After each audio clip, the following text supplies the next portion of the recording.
Some people mistake silence for weakness, until the quiet person in the room changes everything. The rain came down in silver sheets over downtown Chicago, turning the restaurant windows into trembling mirrors of light and shadow. Inside Bellamy's steakhouse, glasses clinked softly beneath golden.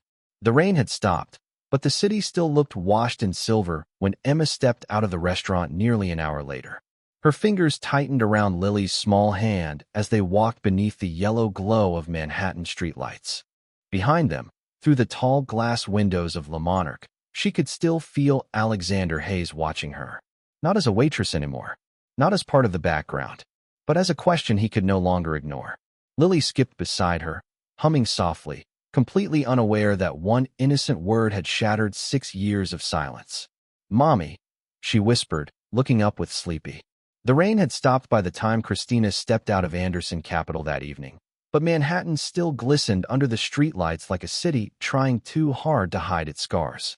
She tightened her coat around herself as cold wind swept through the avenue, carrying the sound of distant sirens and impatient taxi horns. In her bag sat a temporary consultant badge with her name printed beneath the silver Anderson Capital logo. It felt heavier than it should have. Across the street, Jack Anderson stood behind the tinted window of his office, watching her disappear into the crowd below. David Mercer entered quietly, carrying a thin black folder. "You were right," Mercer said carefully.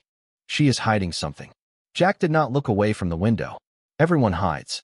The rain had stopped, but the city still looked wet. Streetlights reflected across the pavement like broken gold, trembling beneath the tires of black luxury cars outside Blackwood Tower. Anna stood near the reception desk in the same simple dark coat she had worn for 3 winters. Around her, executives moved through the marble lobby carrying leather briefcases and speaking in low, urgent voices. No one looked at her twice, until the elevator doors opened. Marcus Blackwood stepped out with his legal team beside him. The rain had stopped sometime after midnight, but the streets of Manhattan still carried the smell of wet concrete and cold coffee as Emma stepped out of the subway station with Lily's small hand wrapped tightly around hers. The city moved around them in hurried silence. Taxi. The following week settled into a rhythm none of them fully understood yet. Every morning, a Blacktown car arrived outside Emma's apartment building at exactly 7:30. Every evening, Lily returned home carrying something new. A coloring book from Alexander's office. A tiny snow globe from Tokyo. A story about the enormous fish tank in the executive dining room where she now insisted the saddest fish needed more friends. And every night after Lily fell asleep, Emma sat alone at her kitchen table, staring at the silence Alexander had quietly stepped into. He never pushed. That unsettled her most. Men with power usually demanded space in people's lives. Alexander only waited. Patient. Careful. As though he understood trust was not something money could purchase. On Thursday evening, rain tapped softly against the apartment windows while Emma folded laundry beside the couch. Lily sat cross-legged on the carpet, drawing another family portrait with serious concentration. "Mommy," Lily asked suddenly without looking up, "why do rich people always look lonely in pictures?" Emma blinked in surprise. "What do you mean?" Lily shrugged. "Daddy smiles more in real life than in magazines." Emma paused with one of Lily's tiny sweaters in her hands. Children notice things adults spent years pretending not to see. Before she could answer, her phone buzzed softly against the counter. "Alexander." She hesitated before answering. "Hello?" His voice arrived low and calm through the speaker. "I hope I am not interrupting dinner.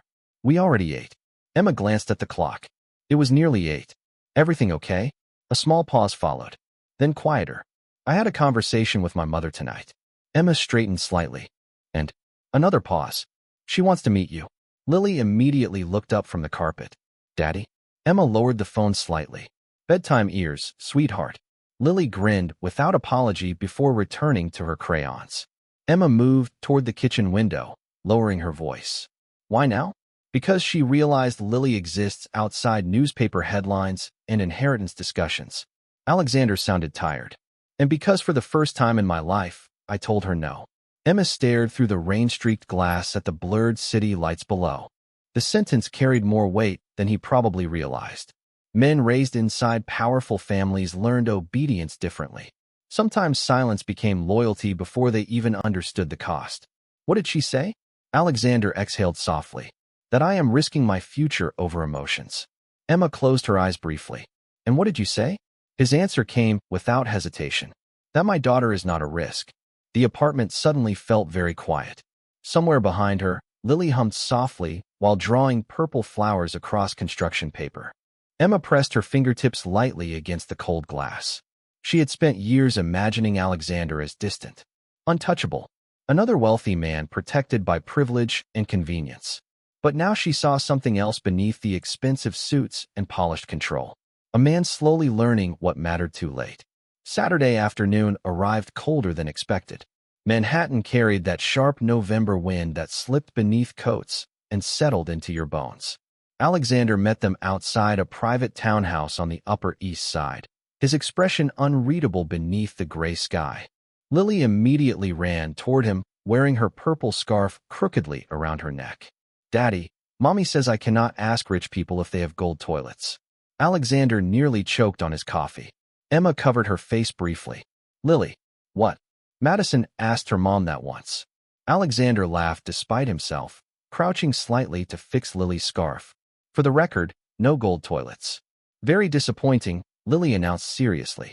The townhouse stood elegant and silent behind them, framed by black iron gates and tall windows glowing warmly against the cold afternoon. Emma suddenly felt underdressed despite carefully choosing her nicest coat. She hated that feeling, hated how wealth could shrink people without saying a word. Alexander noticed immediately. You do not have to impress anyone in there. Easy for you to say. You own buildings. He studied her quietly for a moment. Then softer. Emma, I invited you because Lily deserves honesty around her, not performance. Before she could answer, the front door opened. An older woman stepped outside slowly, wrapped in a cream-colored coat, with silver hair pinned neatly above intelligent dark eyes. Eleanor Hayes looked exactly like the type of woman newspapers described with words like influential and formidable. But when her gaze landed on Lily, something inside her expression shifted instantly. Shock first, then unmistakable emotion. Lily tightened her grip on Alexander's hand. Daddy, she looks like you when you are worried. Eleanor inhaled sharply. Alexander rubbed the back of his neck once. Mother, this is Lily. For one suspended moment, nobody moved. Then Lily stepped forward on her own. Hi, I am 5.5, and I already know multiplication. Eleanor blinked rapidly before kneeling carefully despite the cold pavement. You do? Lily nodded proudly. Also, Mommy makes the best pancakes in New York, but she burns the first one every time because she gets distracted. Emma closed her eyes in surrender. Alexander looked dangerously close to smiling. Eleanor studied Lily carefully, and Emma watched realization move slowly across the older woman's face. The same blue eyes, the same stubborn mouth. There was no denying whose child she was.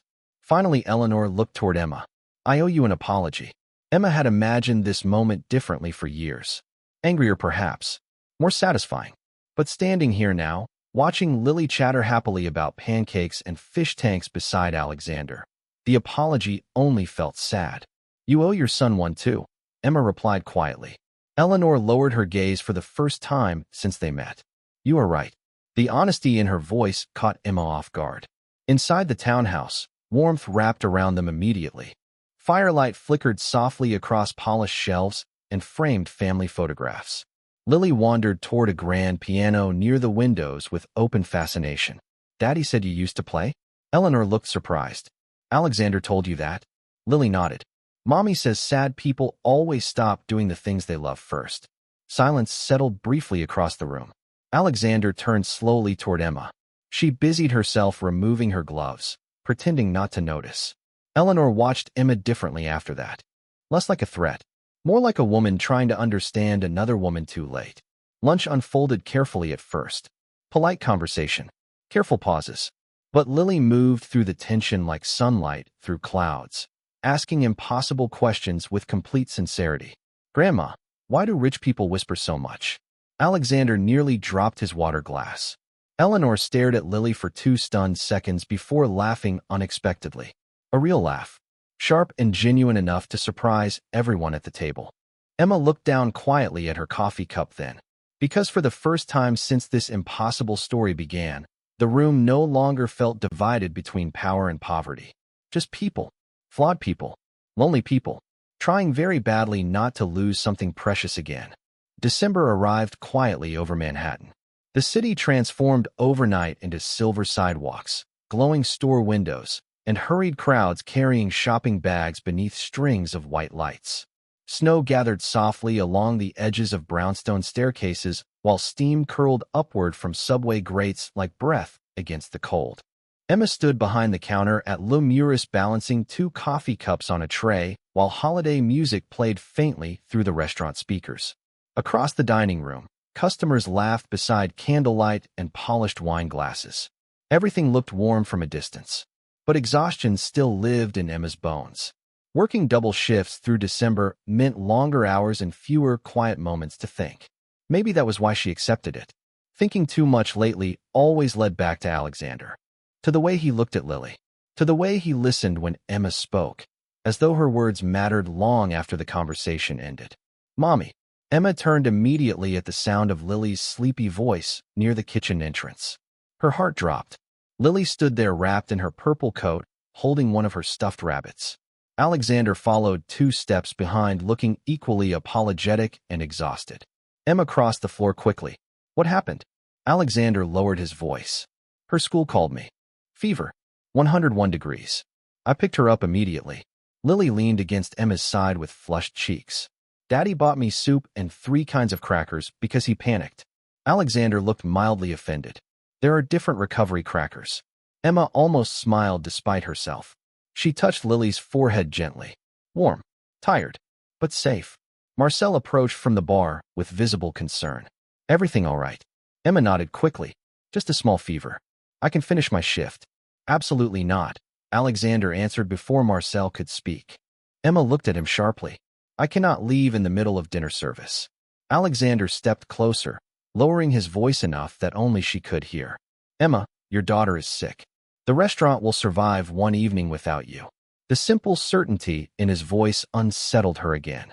Most people in her life had only ever asked what she could endure. Alexander kept asking what she deserved.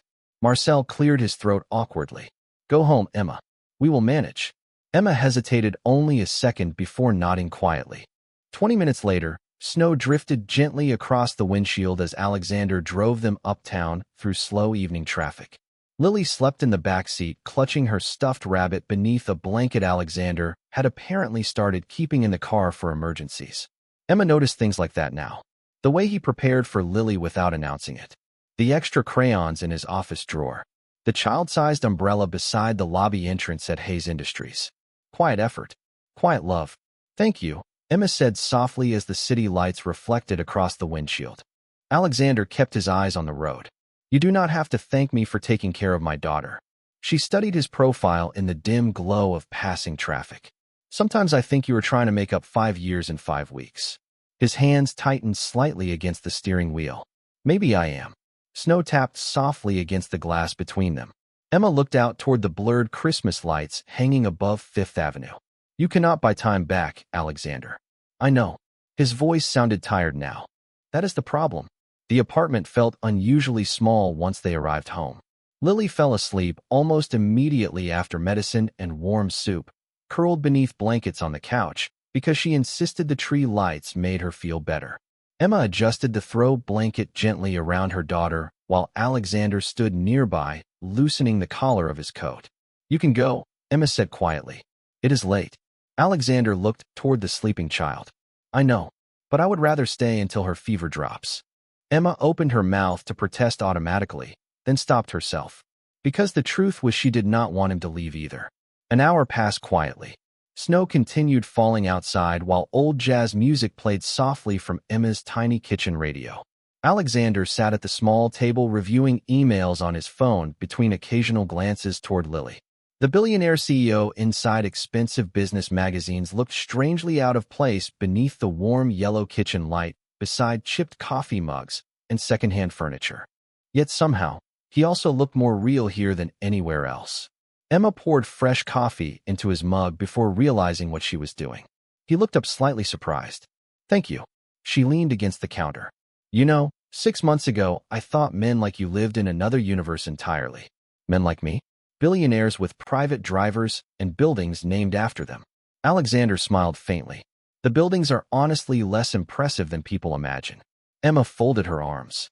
That may be the most billionaire sentence ever spoken. His quiet laugh filled the apartment softly enough not to wake Lily. Then his expression changed. Gentler now. Emma, can I ask you something? She nodded carefully. Why did you never hate me? The question caught her off guard. She looked toward the Christmas tree lights blinking slowly beside the couch before answering. I tried. Alexander stayed silent. But every time Lily asked about you, I could not bring myself to describe you as cruel.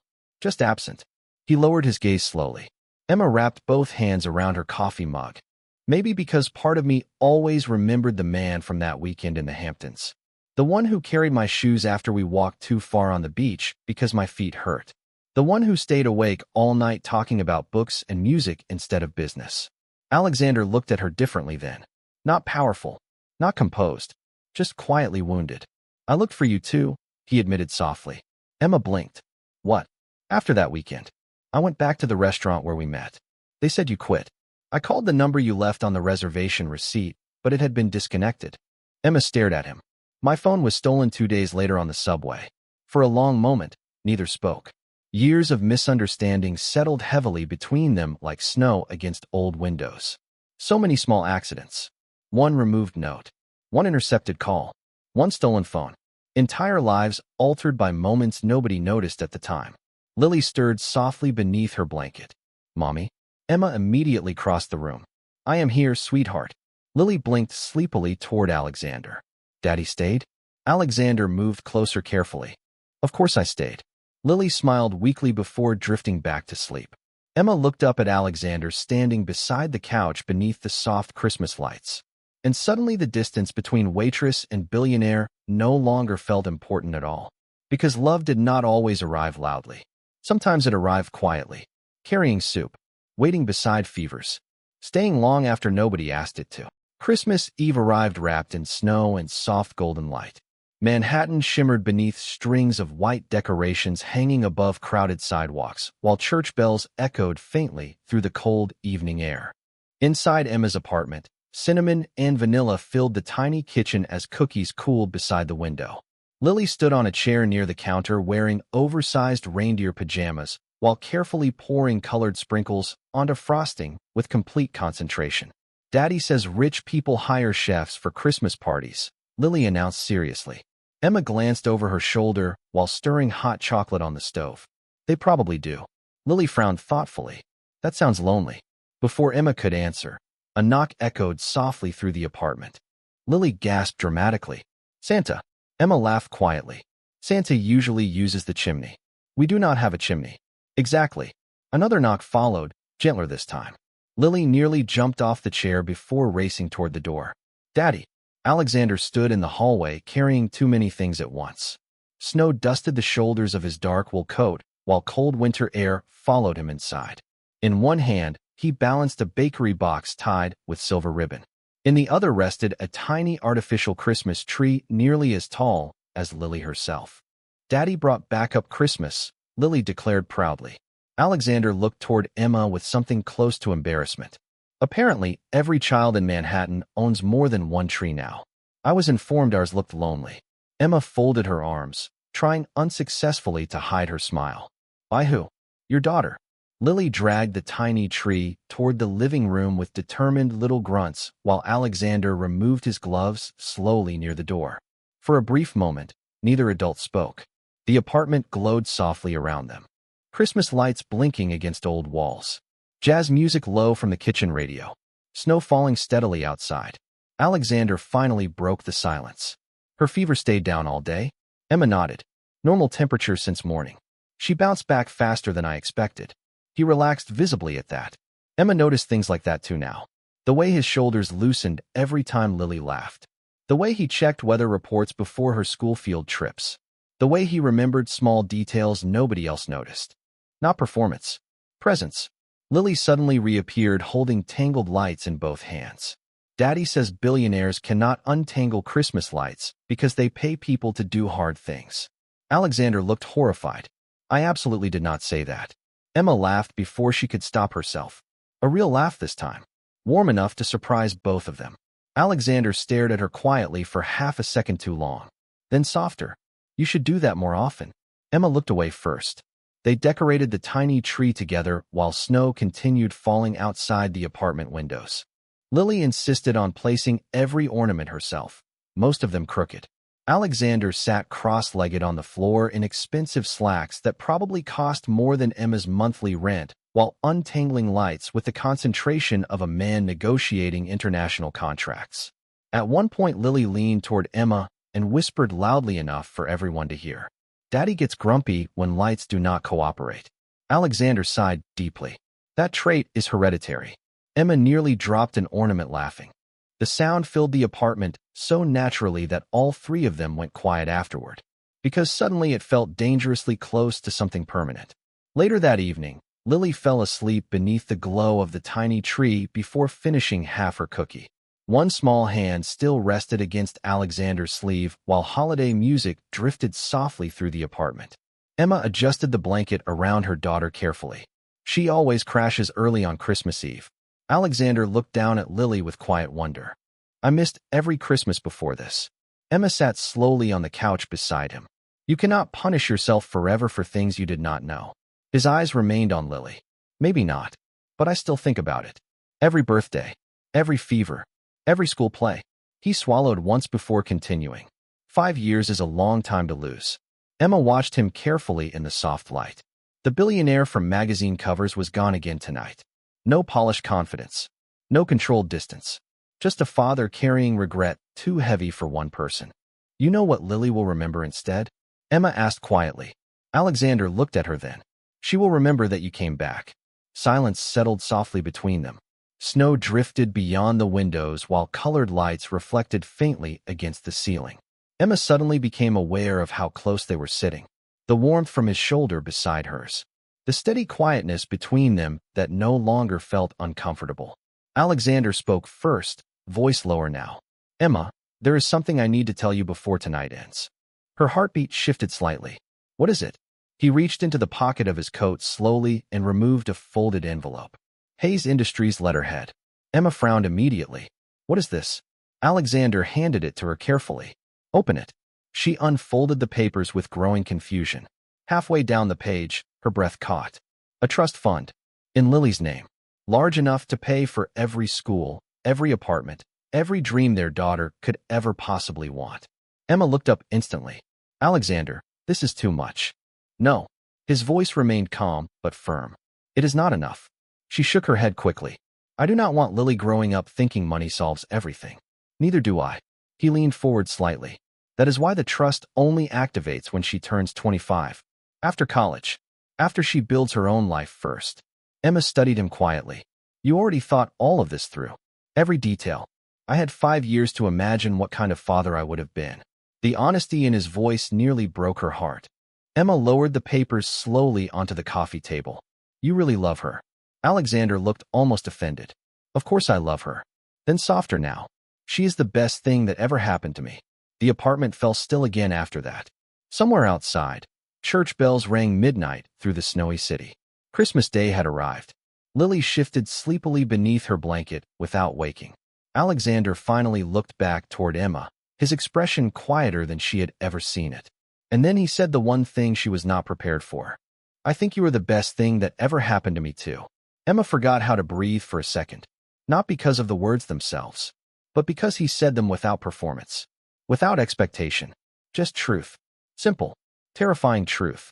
Snow continued falling gently beyond the windows while Christmas lights blinked softly around them. And for the first time in years, Emma realized her life no longer felt like survival. It felt like home. The week after Christmas moved gently through Manhattan like a city catching its breath. Snow still rested along sidewalks in soft gray piles while storefront windows glittered with after-holiday sales and fading decorations. At Le Muris, the dinner crowds returned quickly. Wealthy couples celebrating engagements. Executives discussing end-of-year contracts over expensive wine. Tourists taking photographs beneath crystal chandeliers. Emma carried trays through the restaurant with practiced grace, while jazz music drifted softly through the room. But something inside her had changed now. Customers still mistook kindness for invisibility sometimes, still spoke around her instead of to her. Yet for the first time in years, Emma no longer felt small inside those moments. Because someone had finally looked at her carefully and seen more than a waitress carrying coffee cups. Emma. She turned immediately at Marcel's voice near the hostess stand. There is someone here asking for you. Her stomach tightened unexpectedly. Alexander usually texted first, but when she looked toward the entrance, it was Eleanor Hayes standing beneath the warm lobby lights wrapped in an elegant navy coat. Several diners subtly glanced in her direction. Women like Eleanor carried attention into rooms without trying. Emma approached carefully. Mrs. Hayes. Eleanor smiled faintly. I was hoping you might take your break with me. 20 minutes later, they sat across from each other at a quiet cafe 3 blocks from the restaurant, while snow drifted softly beyond the windows. Emma wrapped both hands around her coffee mug, still uncertain why this meeting felt more intimidating than serving billionaires every evening. Eleanor stirred her tea slowly before speaking. Alexander used to hate Christmas parties when he was little. Emma blinked slightly at the unexpected opening. Really? He said rich people smiled too much when cameras were around. Emma could not stop the small smile tugging at her mouth. That sounds exactly like him. Eleanor looked down at her tea for a moment. He was easier before his father died. The honesty in her voice shifted something quietly between them. Emma had spent years imagining Eleanor Hayes as cold marble wrapped in expensive pearls. But grief softened even powerful people eventually. Alexander was only 26 when he took over the company. Eleanor continued quietly. Everyone expected him to become impossible overnight. Strong, ruthless, untouchable. Emma looked out toward the snowy street. And did he? Eleanor smiled sadly. No, he simply became lonely. Silence settled softly between them. Outside, pedestrians hurried through the cold carrying scarves and shopping bags while steam curled upward from street vents. Finally, Eleanor looked directly at Emma. He laughs differently around you. Emma lowered her eyes immediately toward her coffee. Mrs. Hayes. Eleanor interrupted gently. Please stop calling me that. Emma hesitated. Eleanor then. A faint smile appeared. Better. Emma studied the older woman carefully now. The controlled posture remained. The elegance. The old money confidence. But beneath it sat regret that no amount of wealth could hide completely.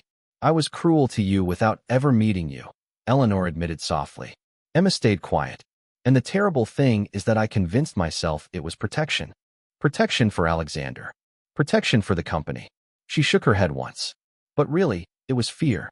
Fear of losing control over the life I designed for him.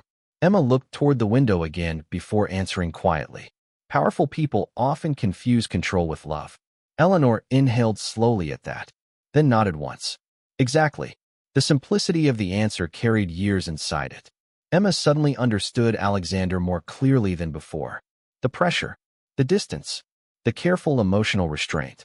Men raised inside powerful families often learned to perform strength long before they learned how to trust tenderness.